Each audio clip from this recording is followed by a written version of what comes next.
Nifty देखते हैं जिसका प्रदर्शन इस सप्ताह बहुत ही निराशाजनक था। यानी कि जो बैंक निफ्टी है वो निफ्टी से ज्यादा यकायक कमजोर हो गया। अभी तक हम देख रहे थे कि बैंक निफ्टी आउट परफॉर्म कर रहा था। हम लगातार यही बात कर रहे थे कि भाई चाहे जो हो, जो ताकत असली है वो बैंक निफ्टी में है।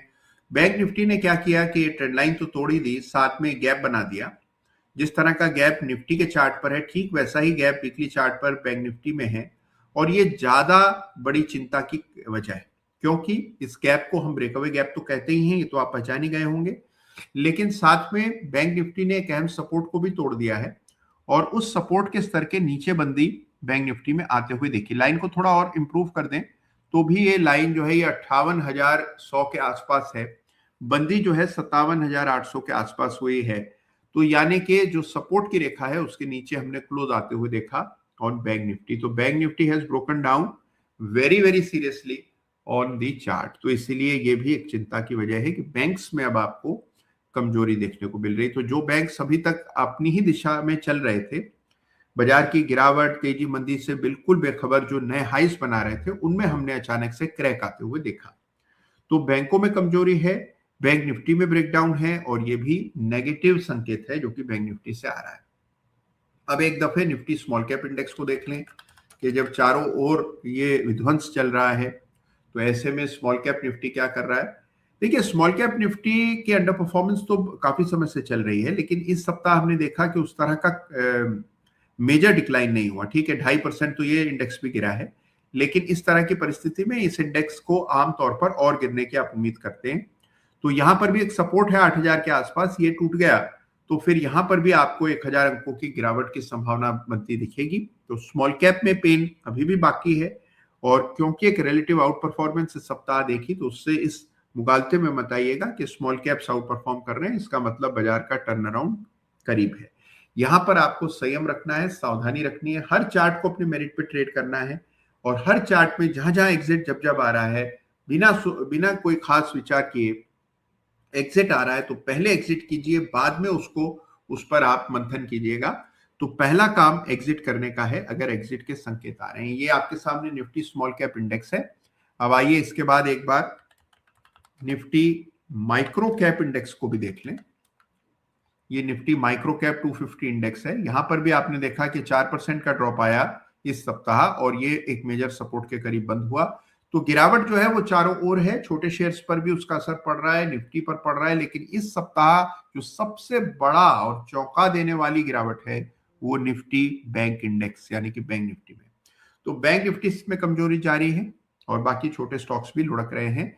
तो कोई पॉजिटिव संकेत अभी तक नहीं है। अब आइए देखते हैं डॉलर क्या कह रहा है कि अगर जो दुनिया भर में चल रहा है इसके मद्देनजर डॉलर का चार्ट किस ओर इशारा कर रहा है। तो यह है डॉलर। डॉलर नए हाइस बना रहा है, रुपया नई कमजोरी दिखा रहा है। तो अब हो गया है 51 रुपए 70 पैसे। इस तरह के दाम हो गए डॉलर के। डॉलर की तेजी जारी है, रुपए की कमजोरी जारी है, और रुपया कमजोर होता जा रहा है। इसका मतलब पैसा भारत से बाहर जा रहा है। एफआईआई ने अभी तक कोई खरीदारी की नहीं है और बाजार हमारा निरंतर नीचे सरक रहा है। तो यहां से भी नेगेटिव संकेत आपको आते हुए नजर आ रहे हैं। अब जब सब कुछ कमजोर दिखा रहा है तो तेजी कहां है? तेजी है देखिए क्रूड में, और क्रूड की तेजी जो है ये क्रूड है, और देखिए ये चार्ट है। इस तरह की बुलंद कैंडल आपको इस सप्ताह बनते हुए नजर आई क्रूड पर। 37% का जंप क्रूड में, इंडियन क्रूड में, यानी कि जो एमसेक्स पर लिस्टेड है। और अगर आप यूएस मार्केट में क्रूड को देखें, यानी कि जो WTI क्रूड के चार्ट को हम आमतौर पर देखते हैं, तो इसमें भी आपको 36% का जंप आते हुए नजर आया। मेजर रेजिस्टेंस को पार करके ये नाइमेक्स क्रूड में, सॉरी WTI में हमने एक बड़ा मोमेंटम आते हुए देखा। तो एक बहुत बड़ा जंप क्रूड में आया। तो क्रूड में तेजी बन रही है, इक्विटी मार्केट्स कमजोर हो रहे हैं। गोल्ड सिल्वर के क्या हाल है ये समझ लेते हैं। ये आपके सामने आ गया गोल्ड।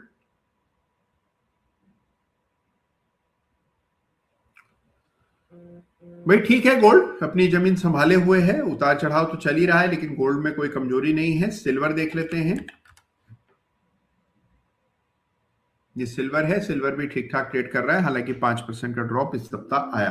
तो कुल मिलाकर के अगर आप बड़ी तस्वीर देखें तो इक्विटी मार्केट्स पर संकट जारी है और गहरा रहा है, और हम एक एक करके देख रहे हैं कि कई सारे स्टॉक्स में मेजर प्राइस डिस्ट्रक्शन होता हुआ नजर आ रहा है। तो यह है परिस्थिति। ऐसे में आपको सावधानी बरतनी है, एक एक चार्ट को उसके मेरिट पर असेस करना है, जहां एग्जिट आ रहा है वहां पर एग्जिट करना है, और जहां पर होल्ड का संकेत आ रहा है उसको बिल्कुल निश्चित होकर के होल्ड करना है। अच्छा, इस बीच हमारे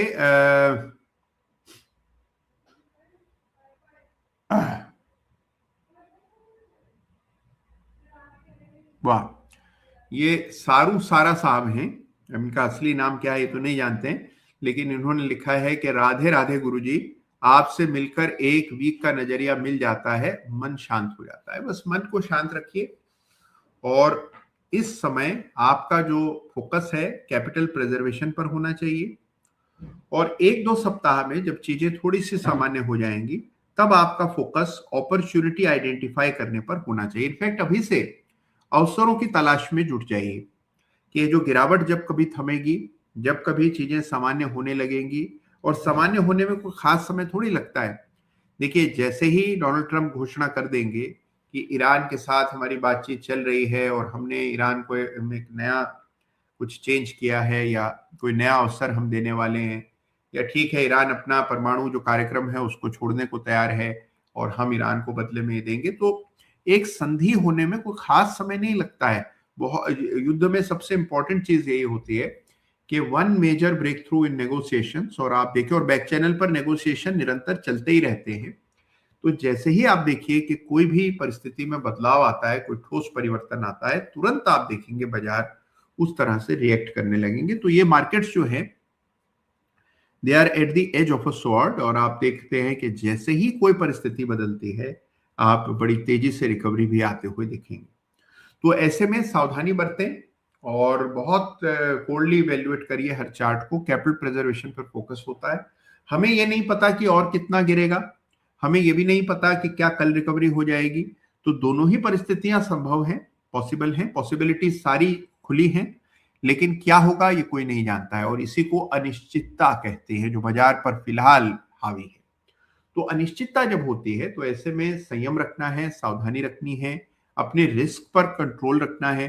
किसी भी एक व्यू पॉइंट से बहुत ज्यादा आपको जुड़ना नहीं है। व्यू पॉइंट क्या हो सकता है कि नहीं कुछ नहीं होगा, अंत में सब ठीक हो जाएगा, बाजार तो बढ़ेगा ही बढ़ेगा, तो जो शेयर हमारे पास हैं कितना भी गिर जाए हम तो नहीं बेचेंगे। एक व्यू ये है।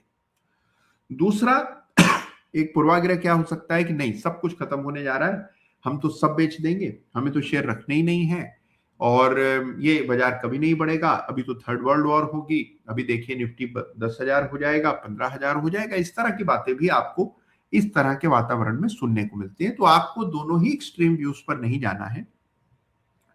जैसे जैसे परिस्थितियां बदल रही हैं वैसे वैसे डिसीजन लीजिए। किसी एक व्यू पॉइंट से आपको बायस्ड नहीं होना है, ये चीज का आपको विशेष ख्याल रखना है। चलिए, तो ये कई सारे प्रश्न आ रहे हैं, और हमारे सैकत लाहा जी पूछ रहे हैं कि कैलमन फिल्टर जो डला हुआ है चार्ट पर, इस ये क्या चीज है। तो कैलमन फिल्टर एक बहुत इंटरेस्टिंग इंडिकेटर होता है, कभी फुर्सत से इसकी चर्चा करेंगे। और इसके अलावा और बहुत सारे सवाल आ रहे हैं, उन सवालों पर भी मैं आऊंगा। कई सारे चार्ट आज हमें देखने हैं, लेकिन उससे पहले देखिए कुछ बचे हुए इंपॉर्टेंट ग्लोबल चार्ट्स भी देख लेते हैं। ये आपके सामने आ गया यूएस मार्केट्स। सबसे पहले नेस्डेक ठीक है, होल्ड कर रहा है, एक राउंडिंग टॉप जैसा फॉर्मेशन जरूर बन रहा है, लेकिन इस सप्ताह जो गिरावट आई वो आई हमारे डाउ जोन्स में। तो ये डाउ जोन्स है, इस सप्ताह गिरा कोई 3%, और जो तेजी आई थी, जो बड़ा ब्रेकआउट डाउ जोन्स में 45,600 के ऊपर हुआ था, उसके बाद हमने देखा कि रैपिड मूव आया, 50,000 तक डाउ जोन्स गया, और 50,000 लगाने के बाद अब 47,500 तक आ गया है। यानी 5% का ड्रॉप हमने डाउ जोन्स में भी देख लिया।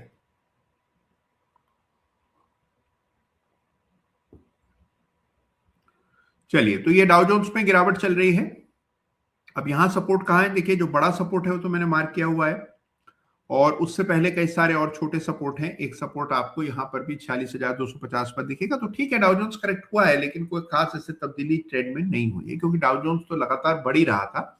तो ये केवल करेक्शन मात्र है जो आपको डाउ जोन्स में देखने को मिल रहा है। तो नेस्डेक ठीक है, डाउ जोन्स ठीक है, और हमने गोल्ड सिल्वर के चार्ट को देखा। अब एक चार्ट और देखते हैं, और ये चार्ट है बिटकॉइन का, जहां पर हम देख रहे हैं कि लगातार गिरावट चल रही थी। ये बिटकॉइन है, और बिटकॉइन के चार्ट में एक माइनर हमने पुल बैक आते हुए देखा, लेकिन स्ट्रक्चर में कोई तब्दीली नहीं, अभी भी लगातार गिरावट ही दिखा रहा है बिटकॉइन। ये बेरिश फ्लैग पैटर्न बना था बिटकॉइन पर, जिसका ब्रेकडाउन हुआ, वहां से गिरावट आई और इस सपोर्ट तक बिटकॉइन लुढ़क गया। सपोर्ट कहाँ है? यही जहां पर बंदी आई है। ये सपोर्ट टूटे तो फिर बिटकॉइन के लिए बड़ा सपोर्ट 54,000 के आसपास है। तो बिटकॉइन से भी कोई खास ऐसे रिकवरी टर्न अराउंड नहीं होता हुआ दिख रहा है। तो this is a tough market with very few signals, और आपको सावधानी रखनी है इस बाजार में। और देखिए, जैसे जैसे क्रूड की कीमतें बढ़ेंगी तो उसका आपको इफेक्ट देखने को मिलेगा। कई सारी इंडस्ट्रीज पर इसका प्रतिकूल असर पड़ता है, आप जानते ही हैं। और इसके अलावा अर्थव्यवस्था पर भी हमारी इसका नेगेटिव इम्पैक्ट होने की संभावना है। तो थोड़ा सावधानी रखिए और खरीदारी की जल्दबाजी से बचिए। सही चार्ट्स का चुनाव कीजिए, वो सेक्टर देखिए जो कि इस गिरावट में या तो फायदा कमा सकते हैं, या फिर जो इस पूरे चक्र से बाहर हैं, यानी कि अछूते हुए हैं। उन चार्ट्स पर हमारा ध्यान और फोकस होना चाहिए। तो यह है फिलहाल स्थिति दुनिया भर के बाजारों की। और अब आइए कुछ इंटरेस्टिंग